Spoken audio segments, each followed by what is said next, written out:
Bienvenue à ce webinaire Bel Âge. Je suis Aline Pinksteren, l'éditrice et rédactrice en chef du magazine. Merci à tous d'être là. Avant toute chose, je voulais vous dire de ne pas vous inquiéter si vos caméras et vos micros ne fonctionnent pas. Nous les avons désactivés pour éviter tout souci technique comme on est nombreux cet après-midi. Puis, je voulais vous dire aussi que si vous avez des questions pour nos experts qui interviendront après, posez-les via le Q et R en bas de votre écran et non pas en levant la petite main, l'icône pour lever la main. Donc maintenant que ces détails techniques sont réglés, entrons dans le vif du sujet. Aujourd'hui, c'est le dernier webinaire Bel Âge avant les fêtes et donc nous le voulions un peu festif. Donc on va parler de vin ensemble. Il y aura deux parties. La première partie, on va parler des meilleurs vins d'ici et d'ailleurs à avoir chez soi avec Ronald Georges, qui est notre chroniqueur vin Bel Âge. Je vous le représente. Donc, Ronald travaille dans les médias depuis 1995. Il est spécialisé en culture et en nouvelles technologies. Après l'obtention d'un diplôme de sommellerie-œnologie en 2006, il s'est lancé dans la chronique vinicole. Il a depuis publié 2 guides, un sur les vins du Québec et l'autre sur les spiritueux du Québec. Bienvenue, Ronald. Merci, Aline. Bonjour. Bienvenue. Alors, en deuxième partie, nous allons parler des accords mévins gagnants et parfois surprenants avec Arnaud Ferrand d'Atelier et Saveurs, que je vais vous présenter aussi. Donc, Arnaud Ferrand n'est pas né dans les vignes, mais presque. En fait, son papa est originaire de Bourgogne, pays du Chardonnay et du Pinot Noir, et sa maman de Sicile, où l'on retrouve le Zibibo et le Nero d'Avola. Arrivé au Québec en 99, il ouvre en 2008 l'école culinaire Atelier Saveurs qui se démarque avec des cours de cuisine, de cocktails et de dégustation de vin dans ses 4 succursales de Montréal et de Québec. Bonjour Arnaud. On ne vous entend pas, mais on vous entendra. Bonjour tout le monde, je suis content d'être avec vous aujourd'hui. Alors, si vous voulez suivre, vous trouverez la liste des vins dont Ronald va parler sous l'icône Conversation. En fait, nous serons ensemble un peu moins d'1 heure.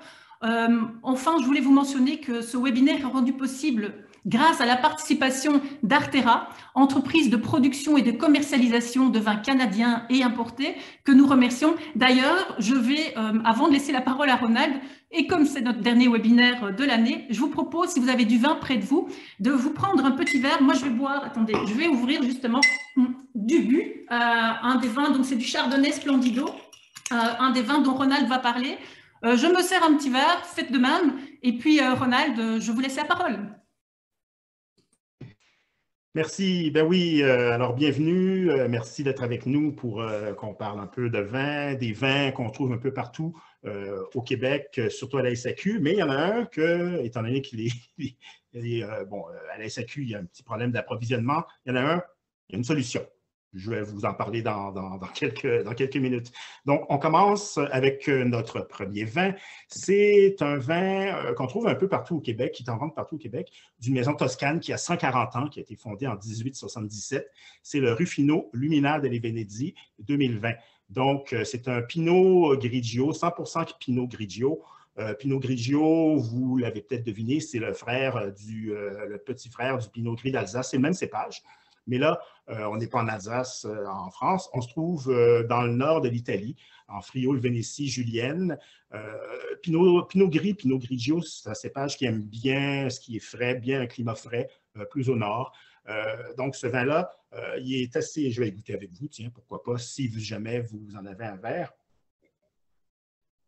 C'est un vin qui est souple, c'est floral, c'est épicé. C'est l'une des caractéristiques du Pinot Grigio. Personnellement, je trouve que ceux d'Alsace sont un peu plus épicés. Il y a des arômes de poire, quand même une acidité assez vive qui est un peu créeuse, puis des petites notes de fines herbes en fin de bouche. C'est un vin qui a été élevé en acier inoxydable. Il n'y a pas de bois. Donc, c'est un vin assez simple à manger des salades, des sandwichs, des poissons aussi préparés assez simplement. Très beau vin qu'on trouve un peu partout au Québec à la SAQ. Deuxième vin, je vais vous proposer le Kim Crawford Illuminate Sauvignon Blanc Marlborough 2020. Kim Crawford, c'est vraiment le vigneron, c'est une maison qui a été fondée en 1996, qui a mis vraiment la Nouvelle-Zélande sur la planète viticole et qui a ramené aussi le Sauvignon blanc un peu au goût du jour, parce que le Sauvignon blanc, c'est un cépage qu'on trouve originellement surtout en Loire et aussi à Bordeaux. Mais à Bordeaux, on le prépare en assemblage avec la muscadelle et le sémillon. Mais là, Kim Crawford a vraiment proposé des sauvignons blancs très, très, très aromatiques, donc un peu différents du sauvignon blanc de France, vraiment un peu plus intense. Et vous le connaissez certainement, c'est un vin qui a été très populaire au Québec, mais Illuminate, c'est sa version dégraissée, si vous voulez. Donc, elle est faible en calories, faible en alcool, avec à peu près 7 % d'alcool. Et c'est vraiment... c'est à s'y méprendre parce que moi, j'ai l'impression de goûter à peu près le même vin que je goûte depuis une vingtaine d'années. C'est à peu près le même profil aromatique, mais avec moins d'alcool.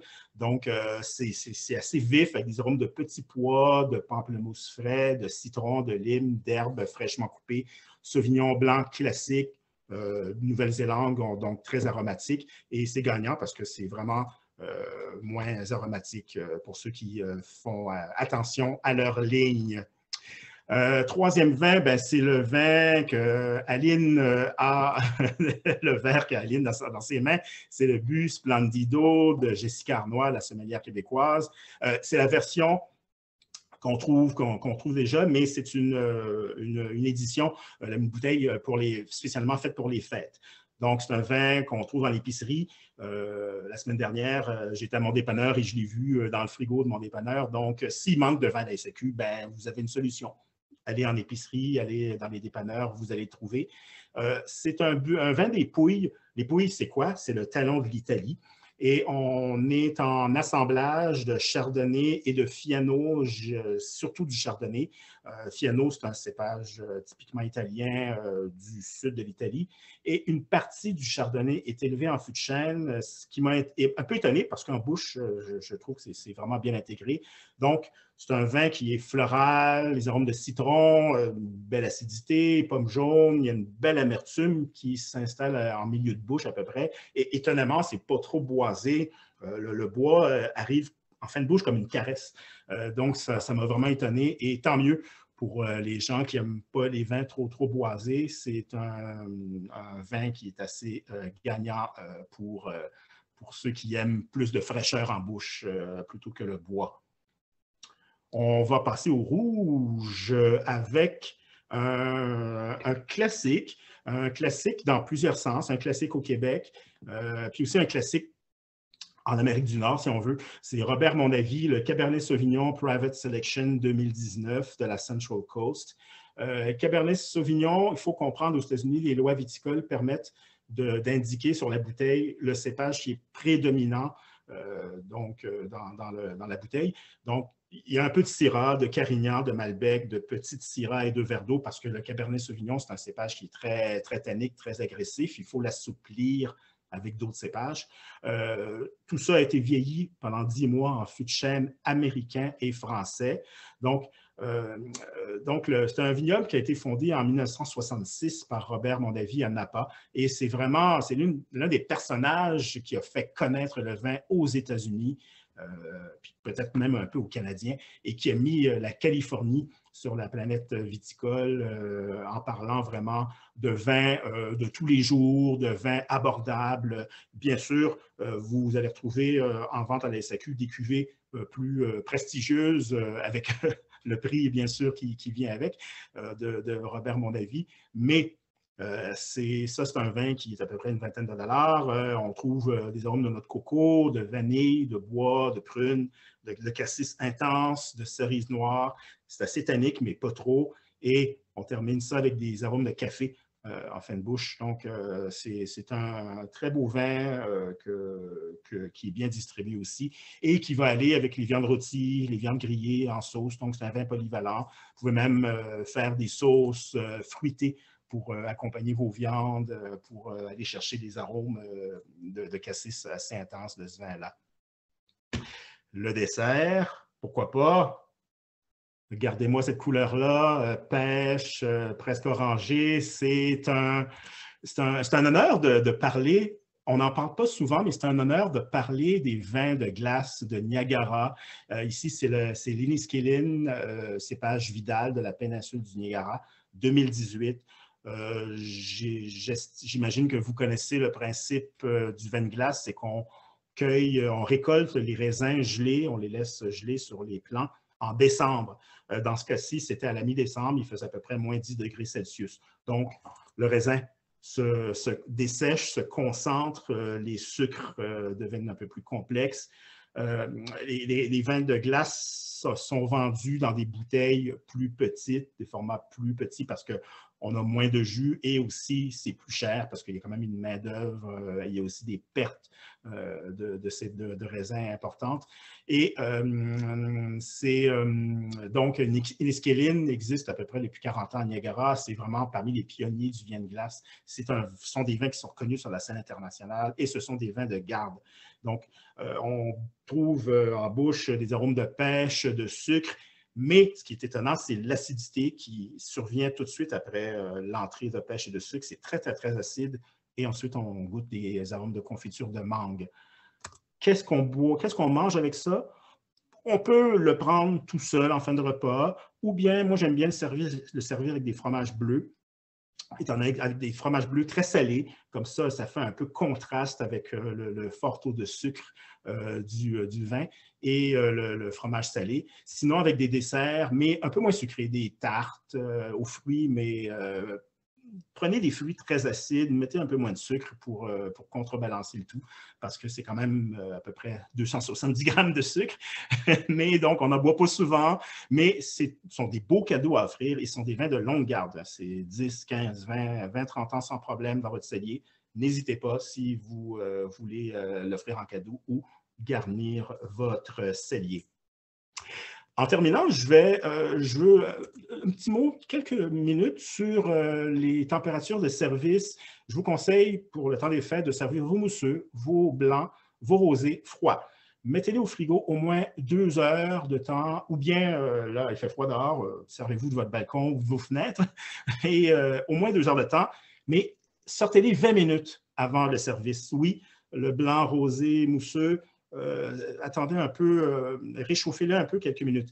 Ce 20 minutes-là, retenez-le en tête parce qu'il va vous servir pour vos vins rouges. Vos vins rouges, je vous conseille de les mettre au frigo une vingtaine de minutes, 20-30 minutes selon le cépage. Ça atténue un peu l'acidité, ça donne un peu de pep au vin. Et, parce que souvent, le vin, on le sert trop chaud. Le vin rouge, on le sert trop chaud et le vin blanc, on le sert trop froid. Donc, ce sont 2 conseils qui, je crois, vont vous permettre de passer un beau temps des fêtes festifs en bulle, en rosé, en blanc et en rouge. Merci beaucoup, Ronald. Si vous avez des questions pour Ronald ou pour Arnaud, qui est l'expert qui va suivre, vous n'hésitez pas, donc, comme je le disais au début, Q et R en bas de votre écran. Mais avant justement de donner la parole à Arnaud, je voulais vous poser une question à vous tous. Je vous rassure, hein, c'est anonyme. Je vais vous faire un petit sondage sur le temps des fêtes. Je le lance. Alors, avez-vous prévu de recevoir aux fêtes? Donc, oui. Première réponse, oui, mais en petit groupe. Deuxième réponse, pas cette année. Troisième réponse. Alors, je vois, tout le monde participe, ou ça participe vraiment bien. Petit indice, on est respectueux des consignes. Je crois, tout le monde a voté. Je mets fin au vote et je vais vous partager ça. Donc, en fait, on a en majorité, oui, mais en petit groupe. Donc, le gouvernement serait content et la santé publique aussi. Donc, mais il y a quand même une majorité qui veut fêter. Donc, je pense que, voilà, ça tombe très bien. On va pouvoir aussi parler avec Arnaud Ferrand d'Atelier Saveur des accords mais vins gagnants. Donc, Arnaud, à vous la parole. Alors, bonjour tout le monde. Merci Aline, merci à Ronald pour la petite présentation. Donc, nous, effectivement, on va parler un petit peu des accords mets-vins. Donc, ce que je vous propose aujourd'hui, c'est de parler des accords mets-vins sur les menus des fêtes, justement. Déjà, expliquer un petit peu qu'est-ce qu'un accord mets-vin. Un accord mets-vin, je vous dirais que c'est quelque chose qui est très québécois. Pourquoi? Parce que l'accord mets-vin, avant tout, se veut régional. Et donc, on a une chance quand même au Québec. Cette chance s'appelle la SAQ, qu'on critique souvent, surtout en ce moment avec le conflit de travail. Mais la SAQ nous donne la possibilité d'avoir des vins du monde entier. Et ça, c'est quand même assez rare. Pourquoi? Parce que les vins se produisent dans des régions et sont bu traditionnellement localement. Quand on parle des vins, généralement, on dit qu'en moyenne, 80% des vins sont vendus et consommés localement. Alors, nous, c'est un petit peu différent, mais il faut savoir que dans le monde, par exemple, vous allez, Ronald a parlé du Chianti tout à l'heure, en Toscane, 80% des vins de la Toscane sont bu et consommés en Toscane. Si vous allez en Espagne, ça va être la même chose. Si vous allez dans diverses régions de la France, ça va être la même chose. Puis je vous dirais même que certaines régions, c'est même difficile de trouver des vins d'une autre région. Donc, sachant ça, les producteurs de vins vont naturellement produire des vins qui vont naturellement s'accorder à la nourriture locale. Donc, je vous dirais que l'accord principal, quand on parle d'accord mes vins, c'est l'accord régional. Donc, si vous ne savez pas trop quoi faire pour un accord mes vins, pensez déjà régional. Donc, les vins italiens pour les plats de pâtes, par exemple, les vins espagnols pour paella et tapas, des vins français pour des plats français. Ça, c'est l'accord traditionnel régional. Ensuite, il y a deux autres types d'accords, ce qu'on appelle les accords en harmonie et les accords en contraste. C'est quoi un petit peu ça, les accords en harmonie et en contraste? Les accords en harmonie, c'est simple. Le vin va essayer de mettre en valeur le plat, mais en partageant vraiment la même trame aromatique. Ça, c'est vraiment un accord en harmonie. L'accord en contraste, je dirais que la majorité du temps, c'est plus sur les vins blancs qu'on va être en contraste. Donc là, ça va être au contraire venir balancer le plat avec quelque chose qui va proposer des caractéristiques très différentes. Je vais vous donner des exemples tout à l'heure pour bien comprendre ça. Puis je vois aussi quelques petites questions rentrer. Je vais répondre tout à l'heure. Alors, dans la nourriture, on a décerné une vingtaine de goûts, une vingtaine de sensations différentes. Nous, pour l'accord mes vins, il y en a 6 seulement qui vont nous concerner. Il faut toujours balancer le sucré avec le salé, l'amertume et l'acide, et on va avoir également le gras et l'épicé. Alors, dans le vin en tant que tel, le gras et l'épicé, il n'y en a pas trop. Nous, ça va être vraiment le sucré, l'amertume, l'acidité. Ça, ce sont les trois, parce que le salé non plus, ce n'est pas quelque chose qui nous revient beaucoup. Donc, on va se concentrer sur ces trois caractéristiques, sucré, acide et amertume, de nos vins pour venir vraiment compléter notre accord mes vins. Pour l'acide, principalement, c'est ce qu'on va retrouver dans les vins blancs, dans les vins rosés, dans les vins mousseux. L'amertume, c'est plus les vins rouges. Et le sucré, bien évidemment, les vins desserts, comme Ronald, tout à l'heure, vous a parlé, son dernier vin. On était sur un vin de glace, exactement, de l'Iniskilin. Ça, c'est vraiment les vins sucrés. Donc, voilà un petit peu pour faire un petit topo sur comment marchent les accords mes vins. Et donc, là, maintenant, ce qu'on va voir, c'est différents plats qu'on peut retrouver traditionnellement sur les fêtes, avec des accords classiques, souvent des accords régionaux. Et puis, je vais essayer de vous proposer des accords un petit peu où on sort des sentiers battus. Alors, les huîtres. On va commencer, hein, pas le choix, les huîtres, les plateaux de fruits de mer, pour les fêtes. Qu'est-ce qu'on boit avec ça? Donc, l'huître, quelque chose qui est quand même assez minéral, un petit peu salin. Donc, on va recommander, en général, ce sont des vins blancs qui sont justement assez minéraux également. En général, ce sont des vins blancs qui sont produits sur les côtes proches de la mer. Donc, si on parle du muscadet, par exemple, c'est un vin typique. Ou si on parle du chablis, qui est sur un ancien terroir chiméridien. Donc, il y a beaucoup de coquillages marins qu'on va retrouver dans le terroir du Chablis. Donc, ça, c'est vraiment le genre de vin classique pour accorder avec les huîtres. C'est quelque chose d'un petit peu moins classique, mais qui marche très bien. On peut y aller sur du champagne, par exemple. Champagne avec les huîtres, ça marche très, très bien. Et puis, si on veut sortir encore un peu plus des sentiers battus, on va accorder des huîtres avec du vin rouge. Oui, ça se peut. On accorde des huîtres avec du vin rouge, surtout si vous êtes dans la région de Bordeaux, par exemple. Moi, ce que je vous conseillerais, par contre, c'est peut-être éviter le Bordeaux ou alors vraiment d'aller sur des Bordeaux très légers, mais ce n'est pas forcément ce qu'il y a de plus disponible ici.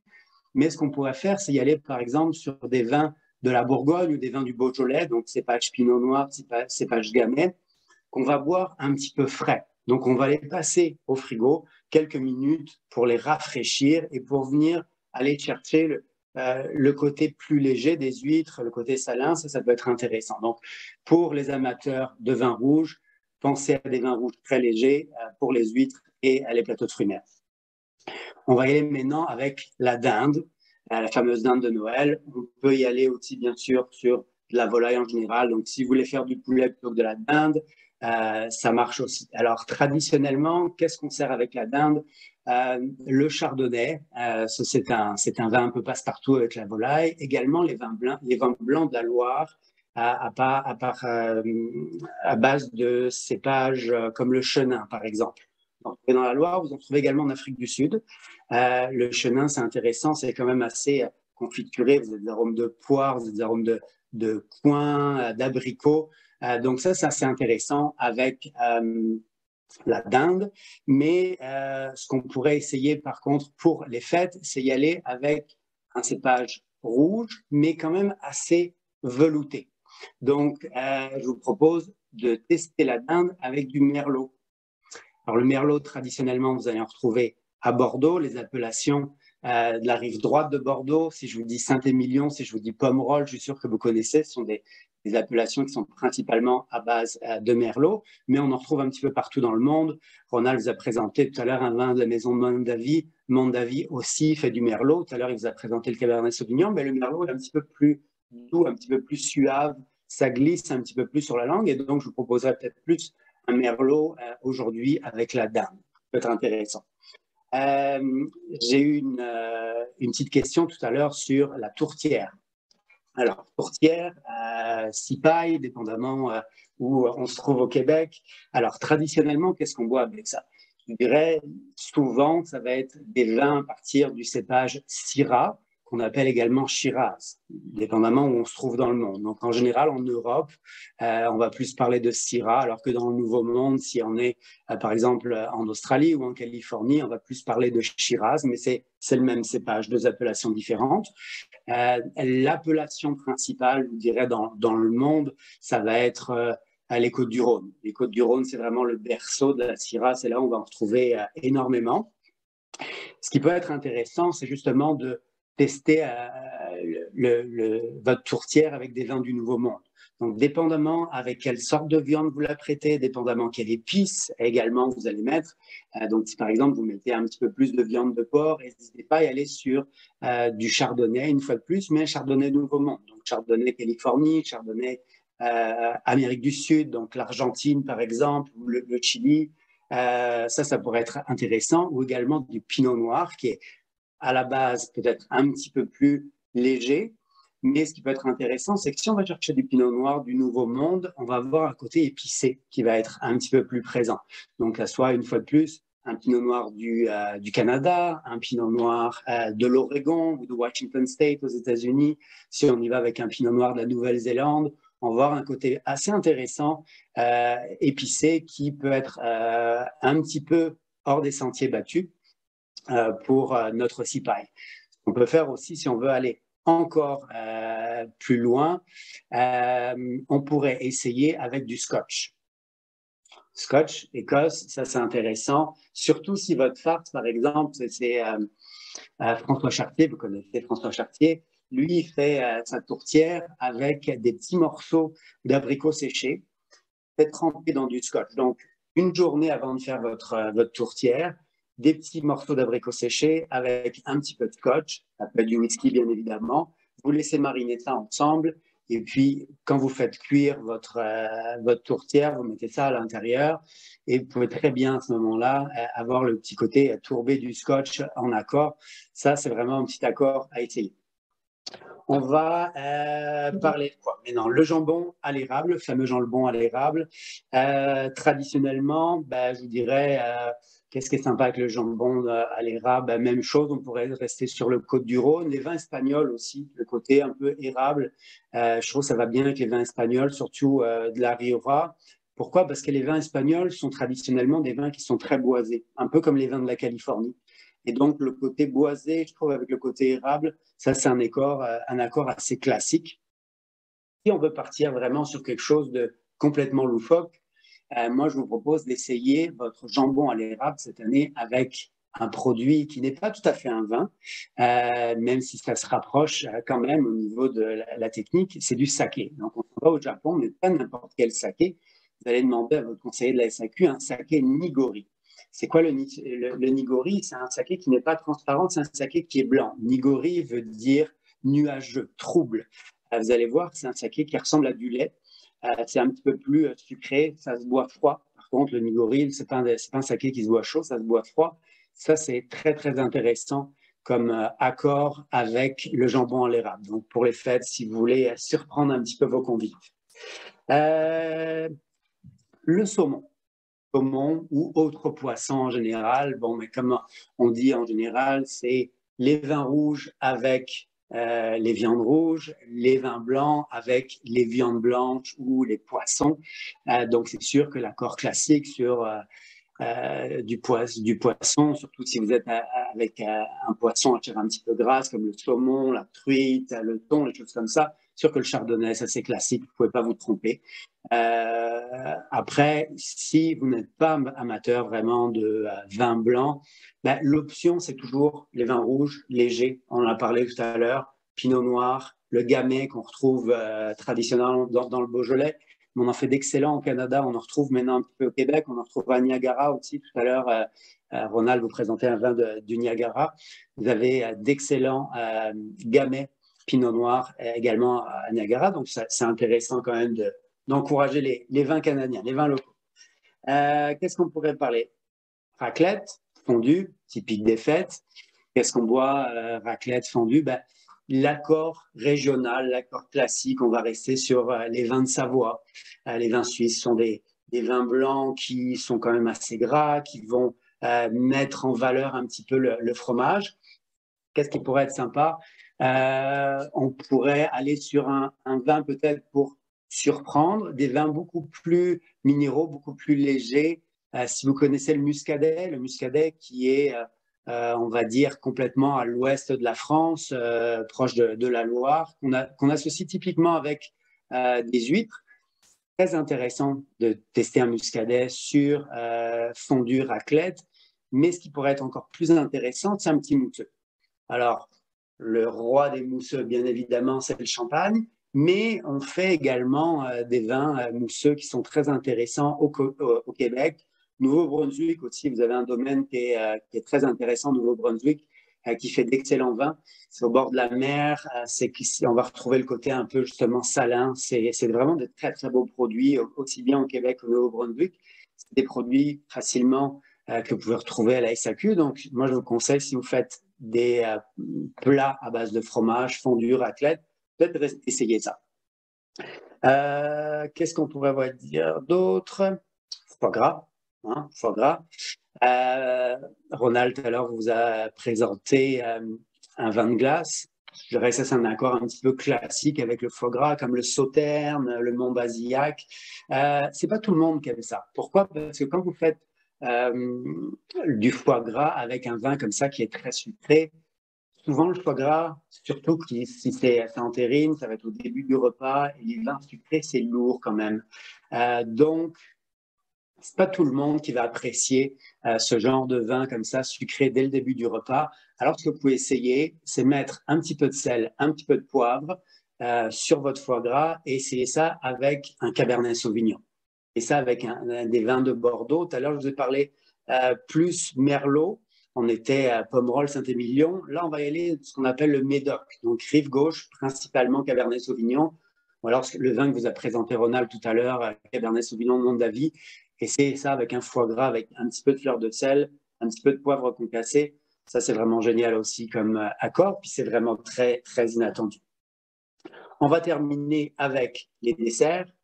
On va aller faire 2 desserts traditionnels, on va dire.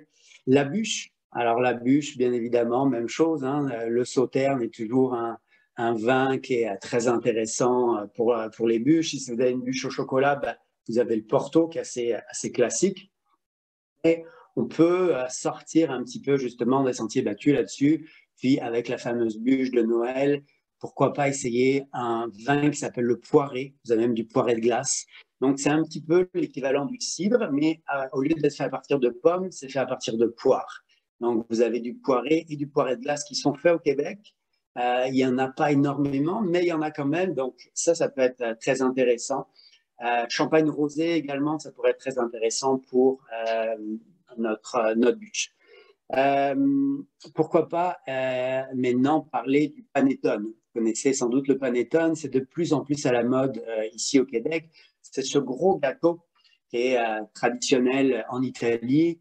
En général, il y a des fruits confits à l'intérieur, mais vous en avez maintenant à saveur de chocolat, vous en avez déjà à saveur de crème de pistache, j'en ai vu, citron, voilà, c'est le gros gâteau un petit peu soufflé qu'on retrouve traditionnellement en Italie pour les fêtes.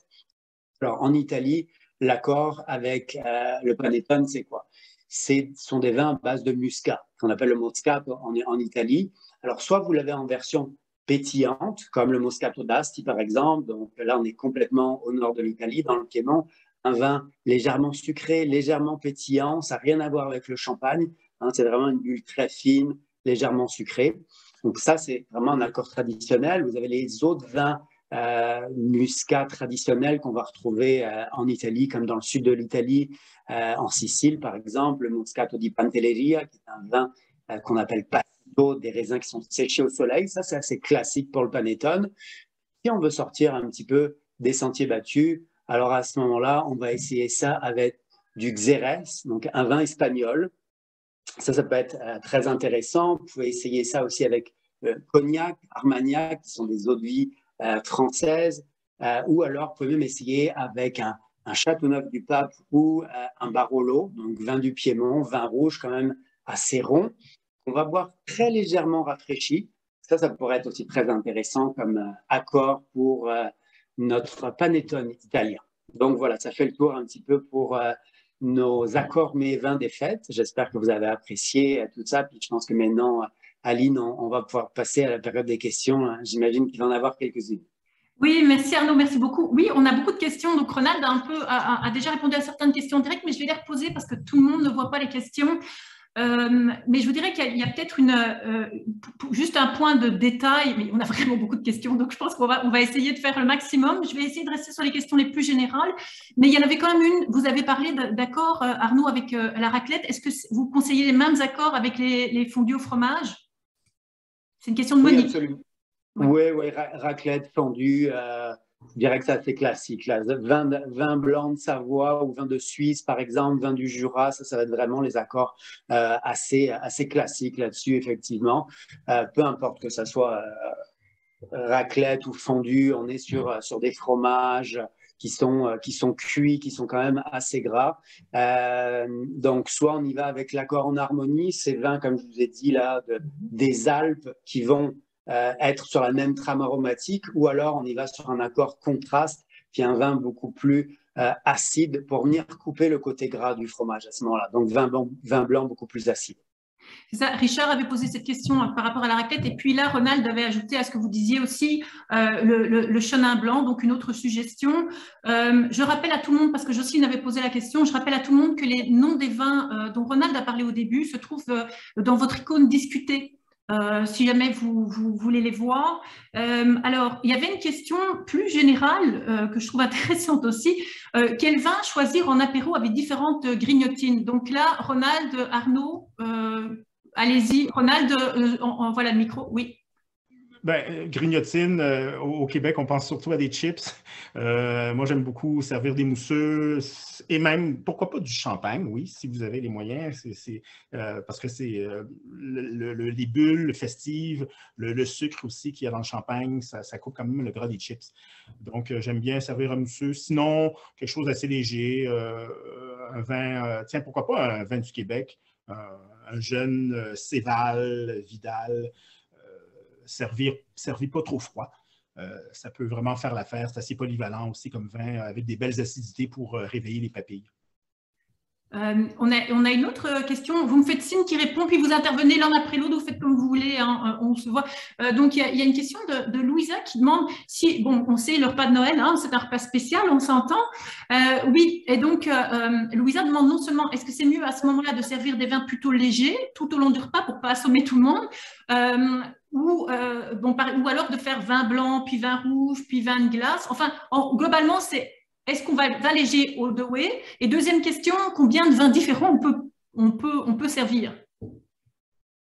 Je vous dirais, il n'y a pas forcément de nombre de vins limite. Ce qui est important, ça va être surtout de respecter l'ordre. Donc, on va commencer par des vins légers et on va monter en intensité pour terminer avec des vins corsés. Ça, c'est vraiment, je vous dirais, l'ordre le plus important à respecter. On pourrait même mélanger blanc-rouge. Ce n'est pas nécessaire de forcément commencer uniquement par des vins blancs et terminer par les vins rouges, mais l'important, c'est vraiment de commencer par les vins plus légers et de terminer par les vins plus corsés. Ça, c'est la seule règle qu'on va y avoir. Après, si vous faites un 6 services et que vous voulez faire un vin différent à chaque service et servir 6 vins, il n'y a aucun problème, mais ça va être vraiment important de respecter l'ordre d'intensité. Moi, parfois, je termine des dégustations. Bon, je commence avec un mousseux, 2 blancs, 3 rouges et des rouges, des fois, très tanniques. Et pour terminer le repas, sur une note légère, je ne me gêne pas pour mettre un blanc.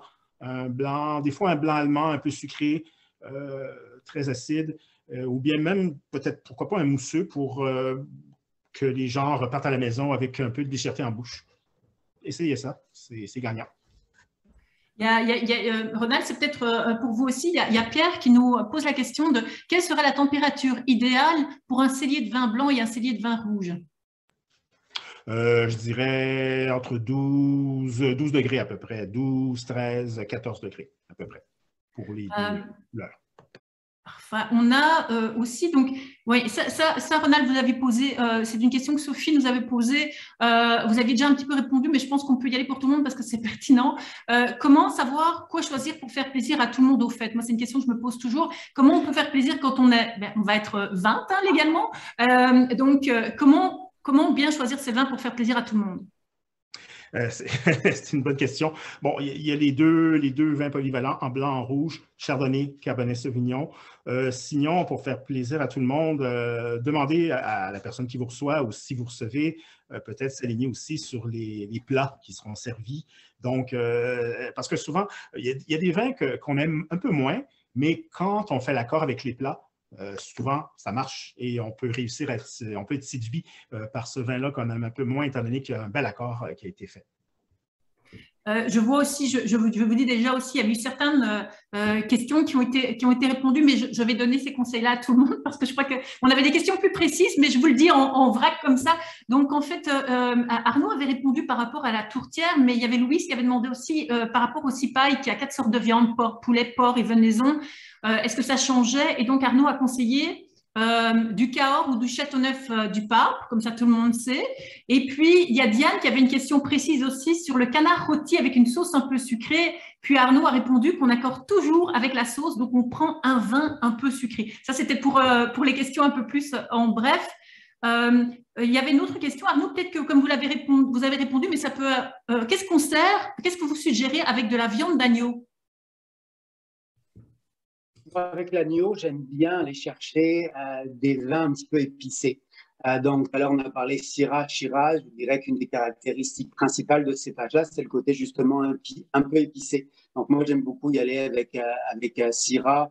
Ou alors, si vous trouvez des vins du Maroc, des vins d'Australie, pour ça, c'est vraiment d'excellents accords avec l'agneau. Moi, ça serait ma recommandation. On avait aussi une question de Gabriel à laquelle moi je vais répondre bizarrement, mais c'est parce que Gabriel demande pour les vins sans alcool, qu'en pensez-vous? Avez-vous des suggestions? Moi je vais juste dire à titre personnel, hein, j'avais décidé d'un petit peu limiter, je ne suis pas alcoolique, mais de limiter un peu ma consommation d'alcool et puis j'ai essayé du vin sans alcool et franchement du vin sans alcool, je ne vais pas citer de marque, mais on parle de 20 à $20, donc j'avais l'impression d'avoir quelque chose de...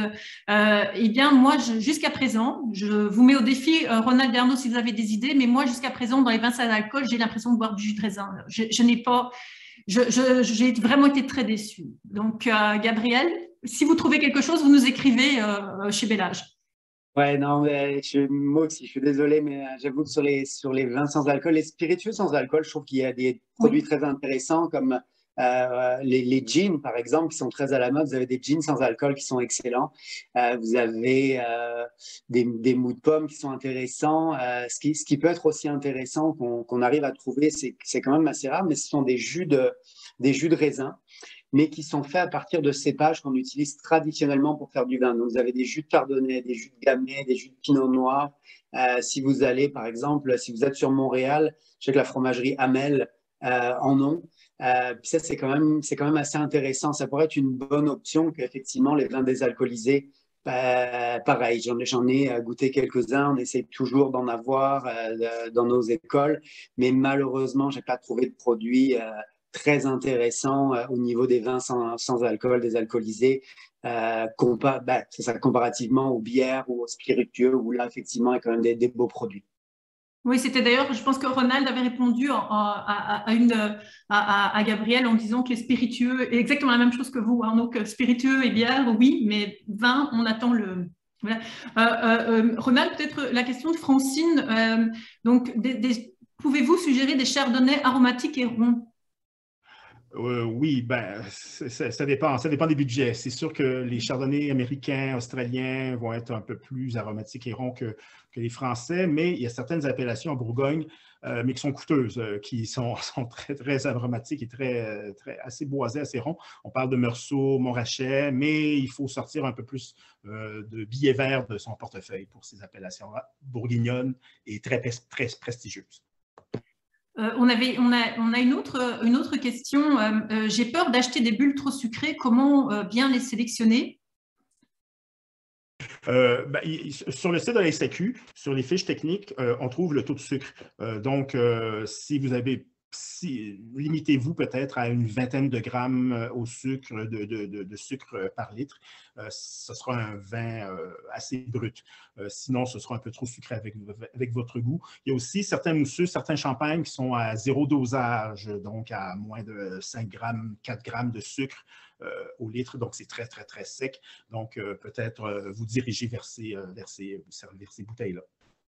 Ouais, excusez-moi, Arnaud. C'est vraiment rechercher l'appellation brute, en fait. Donc, dès que vous voyez brut, ça va être un produit beaucoup moins sucré que si vous avez l'appellation doux ou si vous avez l'appellation sec, qui normalement, sec pour les vins est quelque chose de très peu sucré, mais pour les champagnes, qui veut toujours faire différent, le demi-sec, par exemple, va être un produit quand même un petit peu plus sucré. Donc, pour les vins mousseux, vraiment particulièrement, pas pour le vin en général, mais pour les vins mousseux, cherchez la petite appellation brute. Ok.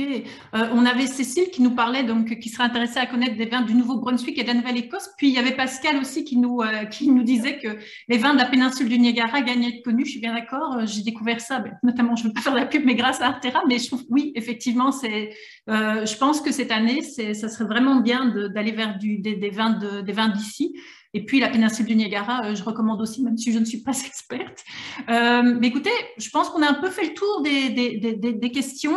Alors, si vous en avez des questions après, vous n'hésitez pas, vous écrivez à webinaire avec S @lebellage.ca, puis on répondra à vos questions le plus rapidement possible. Je voulais aussi vous dire que ce webinaire sera, vous pourrez le voir sur notre site lebellage.ca à partir de la semaine prochaine. Donc, si vous avez des gens aussi qui seraient intéressés, qui l'ont manqué, n'hésitez pas, il sera sur notre site.